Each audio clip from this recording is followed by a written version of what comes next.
காவலுக்கு ஆள் இருக்கிற தைரியத்தில் மீதி இருக்கிற 5 பேரும் அசந்து தூங்கிட்டு இருக்காங்க. நம்ம அட்டாக்குக்கு தான் சரியான நேரம். ஒரு பெட்டியை எடுத்துட்டா கூட மிசைல் லான்ச்சை நம்மளால தடுத்துட முடியும்.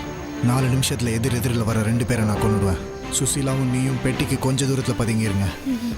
முதல் ஆளுக்கு 2 நிமிஷம். அவனை காலி பண்ணணும். ஜெனிஃபர், நீ அந்த இடத்துக்கு அவனை மாதிரியே பாரா போயிடணும். இன்னொருத்தனை காலி பண்ணுறதுக்கும் 2 நிமிஷம். 2வது ஆளை காலி பண்ண அப்புறம் ஜெனிஃபரும் நீயும் அந்த பெட்டிக்கிட்ட போகிறதுக்கு 1 நிமிஷம். மிச்சம் இருக்கிற 3 நிமிஷத்துக்குள்ளே நம்ம பெட்டி எடுத்துக்கிட்டு இருட்டில் சேஃபான ஏரியாவுக்கு வந்துட முடியும். வெயிட் பண்ணுங்க. அவங்க 2 பேரும் பெரிய மொத்தம் நம்ம கவுண்ட் ஸ்டார்ட் ஆகுது. வேற ஏதாவது சந்தேகம் இருக்கா?